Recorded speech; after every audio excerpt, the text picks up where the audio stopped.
بسم الله الرحمن الرحيم. سلام قول من رب الرحيم. سلام قول من رب الرحيم. عفريت عفريت. صلي على النبي. هو في عفريت بعد البهدله دي يا عم؟ ده انا غلبان، جماعه طلعوا عليا ضربوني هنا. انا عايز بس تليفون ثانيه واحده، هعمل دقيقه. الو يا صلاح بيه، يا صلاح بيه الحقني، انا في المنتزه وعريان يا صلاح بيه. يا ابراهيم اهدى بس يا ابني، اهدى، مش فاهم منك حاجه. فهمني بس ايه اللي حصل. ايه؟ العربيه اتسرقت؟ الموضوع ده مش داخل دماغي. انت داخل بالعربيه في الحته المقطوعه دي بمزاجك، وقالع هدومك دي بمزاجك. موضوع ريحته نسوان يا ابراهيم. حاجه زي كده يا باشا. يا نهار اسود ومنيل. بقى اخوك قاعد بره يخدم في الوطن وانت هنا قاعد تعاكس في نسوان الوطن. ما انا شاب يعني زي بقيه الشباب، ولا انا ماليش نفس؟ كنت قول لي يا ابراهيم، قلت لك 100 مره لازم اعرف كل قرش راح فين وجه منين وايده. يا باشا يعني لا مؤاخذه، انا اروح للحكومه اقول لهم انا عايز، طب دي هتتأيد ايه؟ ولو قلت لك لازم اعرف كل حاجه بالتفصيل. اخوك لسه ما استلمش الفلوس يا ابراهيم وانا اللي بتحاسب. لو التصرف ده اتكرر تاني انا هسحب منك الفلوس، فاهم؟ فاهم يا باشا، بس بعد اذنك تعالى معايا القسم نعمل محضر في العربيه. العربيه لسه جديده وانا ما اتمتعتش بيها. يا سلام. عايز تقول لهم ايه؟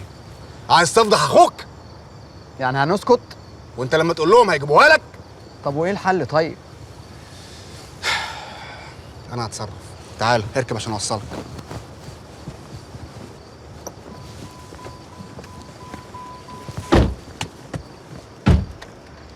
ممكن اطلب منك طلب يا صلاح بيه؟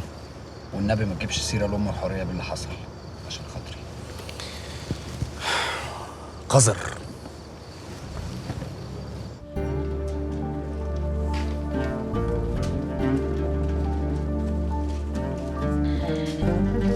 ما طلعتش ليه؟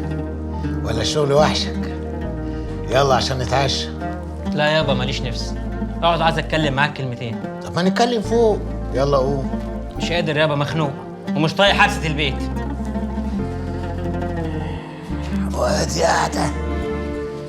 ايه بقى اللي خانقك يا سيدي؟ هقول لك بس ما تتريقش عليا. خير يا ابني. مالك؟ هو الواحد يعرف منين اذا كان الواحده بتحبه ولا لا؟ من بصة العين، من المعاملة.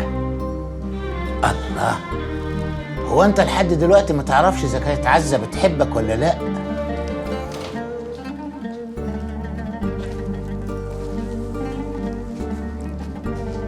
هو انا هدومي وحشه يابا؟ لا، انت بصراحة من ساعة ما رجعت وانت نضفت وبقيت زي الفل. ودايما حاطط منديل في جيبي ومسرح شعري. امال في ايه بقى؟ هي لا مؤاخذة قالت لك حاجة؟ لا بس ساعات كده بحس بصتها كانها قرفانه مني، والكلام بيطلع منها زهقان. طب وانت ايه اللي جابرك على كده؟ ما تفضها سيرة. انت ما صدقت؟ انت بتقول كده عشان عايزني اوضب الدكان. ما تبطل زناخة مخي وتفهم. انت ابني وانا بخاف عليك، وخصوصا انها كانت مخطوبة لحد تاني. فكرك يابا يكون عز لسه متعلقه بعماد؟ جايز، لان عماد متعلم وبيعرف يتكلم. ما تقطمنيش بقى يابا. ما بقطمكش، لكن ما ينفعش تتجوز واحدة متعلقة بواحد غيرك. انت خلاص خليتها متعلقه؟ هو انا اللي قلت، مش انت اللي بتقول. طب اعمل ايه يابا؟ شور عليا احسن دماغي هتطق من الموضوع ده. عاوز الكلام ابو جد. اي واحدة في الدنيا، خصوصا اذا كانت بنت بنوت، بتبقى قبل الجواز حاجة وبعد الجواز حاجة تانية. هو انا خايف من بعد الجواز ده احسن انها الزوغ بره. لا، عزة بنت متربية ما تعملش كده ابدا. بجد؟ الله يريح قلبك يابا زي ما ريحت لي قلبي. طب قوم بينا نتعشى بقى. عايز تاكل ايه؟ كباب.